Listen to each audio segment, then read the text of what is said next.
In the beginning, a game company called Wisdom Tree began producing unlicensed games for the NES. Wisdom Tree said, "Let there be shit." And there was shit. Yeah, you know what I'm talking about. Bible games. Like Bible Buffet, where you're blown off a snowman's head, which has nothing to do with the Bible. Super Noah's Ark 3D, where you're slingshotting pissed off animals. Sunday Fun Day, where you're killing random people on your way to church. And all those ridiculous CDI games. Yippee! Yippee! Whoops! Yippee! I've already talked about these games in my previous Bible Games episodes, so what's the point of going on anymore? Because part 3 is never as good. But, you know, there's a few more Bible games left, so I might as well finish what I started. I mentioned before that there's a Game Boy game called the King James Bible. Since then, I've actually gotten the game in my possession, so I might as well try it out. I gotta admit, I thought this game would be nothing more than just reading the Bible on a Game Boy, but there actually are a couple games involved. The first one is a stupid memory game. All you do is match the words. The other one is just like playing Hangman with sheep. You have to guess the hidden word by choosing all the correct letters. If you choose a wrong letter, one of the sheep will hop the fence. If they all get over the fence, you lose. Like right now, I'm really stumped. Damn, you fucking sheep. Alright, what's the word? Goodliest? Who the fuck uses a word like that? Blessedness? Of course, they're all ancient words that nobody says anymore in common speech. Well, that's all there is to that. I marvel at this game's shitliness. Of course, you can read the Bible, basically if you want to use your Game Boy as an old-fashioned ebook reader. I wonder how many batteries you'd need to go through the whole thing. The other thing you can do is search for words in the Bible. For example, we could search, I don't know, how about the word ass? Okay, I had no idea there'd be this many results. Then they rent their clothes and laid at every man his ass, lose his ox or his ass. Whose ass have I taken? Deliver unto his neighbor an ass. Which of you shall have an ass? He had found a young ass, the dumb ass. It says dumbass in the Bible. Saddled his ass, opened his sack to give his ass. The lion had not eaten the carcass or torn the ass, riding upon his ass. Oh, I'm going to hell. Next game, we have something kind of special. It's an unlicensed NES game called 6-in-1. That's pretty much the title. How creative. Unofficially, it's known as Caltron 6-in-1 because the company who made it, Caltron, went out of business before they sold off all their games. Hot selling. Yeah, right. Well, another company called Myriad bought their inventory, slapped their own sticker on the front, and started selling them again. For this reason, the Myriad version is even more rare. Its price in auctions is usually much higher than the Caltron version, even though technically they are both the same exact game. Myriad didn't make any programming changes whatsoever, even the title screen still says Caltron on it. That sticker on the front, let me tell you, that is one expensive sticker. With that bit of trivia, you're probably wondering, what does this have to do with the Bible? Well, there's 6 games on it, all of them suck major shit, and they definitely went for quantity over quality, much like Action 52, although it's not that bad. Honestly, the games aren't horrible, they're just mediocre copycats of other games. Cosmos Cop is a ripoff of Space Harrier, Balloon Monster is a ripoff of Buster Brothers, Porter is a ripoff of Sokoban, Bookymon is a ripoff of Make Tracks, also known as Crush Roller. Magic Carpet 1001 is sadly the most original of all of them. But there is one Bible game on it, Adam and Eve. It's a 2-player co-op game where you fly around on balloons and try to land on top of cute little worms. Out of all the games on this cartridge, this is probably the most original. They sure put a new twist on the story. Instead of Adam and Eve being a man and a woman, they're now asexual twins. Take your guess which is which, the one with green hair or the one with red skin. Are they aliens or something? Is that why there's space in the background? The Tree of Life apparently is now just a few bamboo sticks crossed together. The serpent is now a whole army of balloon-flying worms. And there's a bird that lays eggs on you.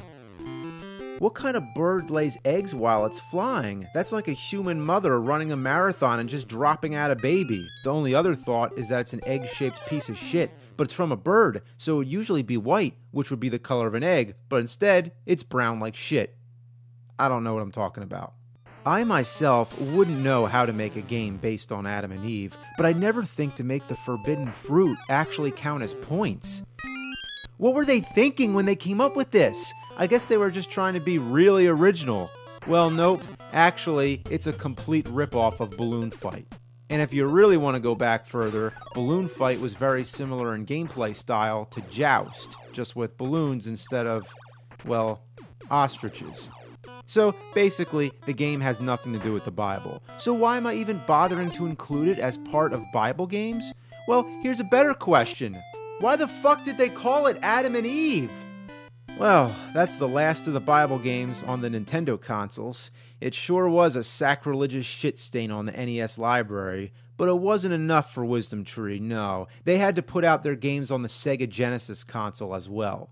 Tell you the truth, these are all games I've reviewed already on NES. Sometimes the Genesis versions are different, like they were with Action 52, but this is not the case here. All these games are nearly identical to their 8-bit counterparts. Spiritual Warfare is pretty much the same. You know, that Legend of Zelda clone where drug dealers are shooting lasers at you from alleyways. Since the whole game functions just like Zelda, with item inventory and everything like that, wouldn't it have been nice to use the same save feature? Instead, there's this annoying password system. If you're gonna copy anything from Zelda, have a save feature. And that was on NES, so you'd think with a more advanced console, they'd be able to do that again. Then there's Exodus and Joshua, which were both the same two games anyway, which were both adapted from a game called Crystal Mines. Not much to reiterate here, just going around blasting giant cheese puffs. Then there's Bible Adventures, which again is the same as the NES version, just with slightly different graphics. Gotta love that classic Baby Moses game. The best part's drowning your own baby and then killing yourself. Isn't that nice? Then, of course, there's David and Goliath, which might as well be called David and the fucking sheep, because that's all you do is carry sheep from one place to the next. Man, who the hell is able to pick up 3 sheep and climb a tree? And this may seem like a minor complaint, but when you pause the game, the music keeps going. I hate games that do that. What if you get a phone call or something? You want it to go quiet. This game is extremely frustrating in its bad control. There's a part where you have to climb up a mountain, but no matter how hard you try, you keep slipping off the platforms. Oh, fuck! Alright, here we go. Fuck! Bitch. You'd think these are doors, right? Well, guess what? You can't go in. They're just for decoration. So maybe they're miniature monoliths from 2001. When you do manage to get to the top, there's nowhere left to go. You have to take a shitty guess and jump at thin air. See, there's another platform you're supposed to reach, but you never know otherwise. It's literally a leap of faith. The other game on the cartridge is Noah's Ark. This is the one where you painstakingly have to pick up every animal on the screen and carry them to the Ark. I've mentioned before how Noah is some super strong freak of nature, but he does have his limits. He can jump while carrying almost any animal, but an ox, nope, that's too much. Every animal has their own specific rules, and it makes no fucking sense. The most annoying is the snakes. Man, Noah has some balls to be rescuing snakes. Indiana Jones wouldn't do that. No, he thinks Noah's a snake-saving shit-sucker. Pee Wee Herman once saved snakes, but he fainted. That's right, in order of manliness, Indiana Jones, then Pee Wee, and then fucking Noah. Keep in mind, Noah also has to be able to identify the male and female animals. So how does he have such a keen instinct for this? I mean, I'm no bird expert, but does the toucan exhibit any clear signs of its gender? If it's a female, does Noah look at it and think to himself, look at the cans on that toucan? The graphics are dull. There's so much brown. The Ark is brown, the trees are brown. Why's everything gotta be the color of shit? It might as well be shit. Yeah, those trees in the background are like logs of shit coming out of God's ass. It's holy shit. Things get all fucked up by level 3. You gotta start collecting 7 of each animal. 7? What, are you kidding me? The monkeys. I hate them. They're so fucking hard to catch.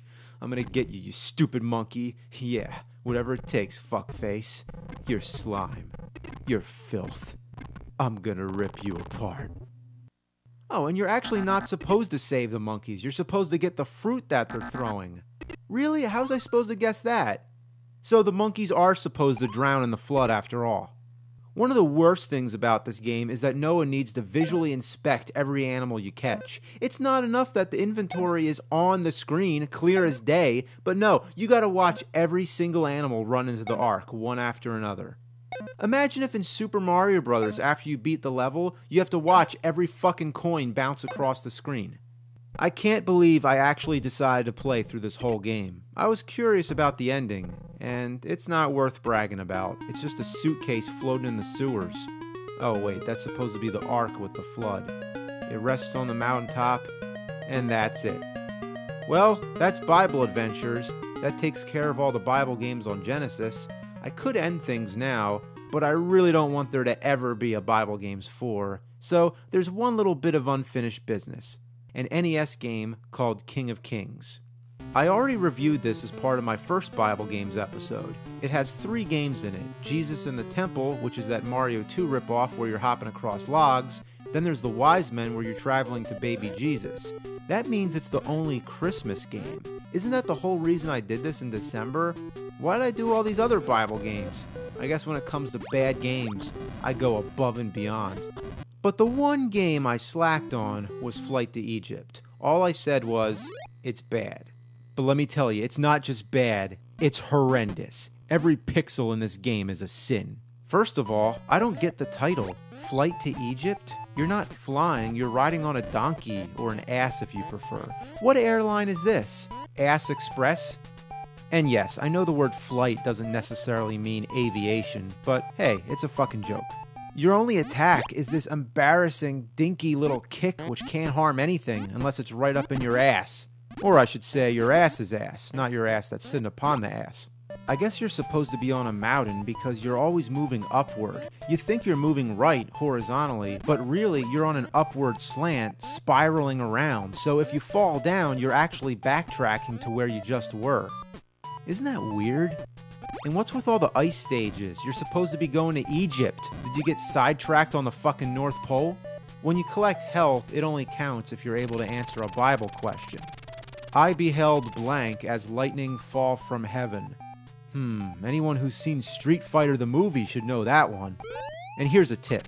Anytime it's a true or false question, if it has anything to do with killing, then it's always true.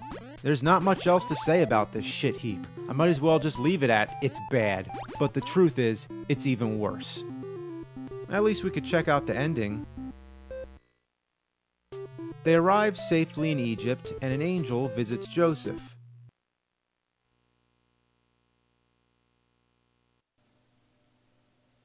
And that's it? Did anything else happen? Did the angel say anything? Did the sight of the angel make Joseph sick in his stomach? Did the donkey stalk them in their sleep? What happened? I assumed that I pressed a button by mistake and actually canceled out the rest of the ending. But no, I've actually beaten the game multiple times just to try and solve this mystery, and the same thing happens. It just stays on this screen until you press something, and then it returns you to the main menu. But I'm aware that the last screen is supposed to be plain text that says, "Give your heart to Jesus." But I'm not seeing it, so I'm assuming I'm supposed to beat all 3 games to see the true ending. And I'm not going through all that trouble. Although I will give my heart to Jesus. Oh, Jesus!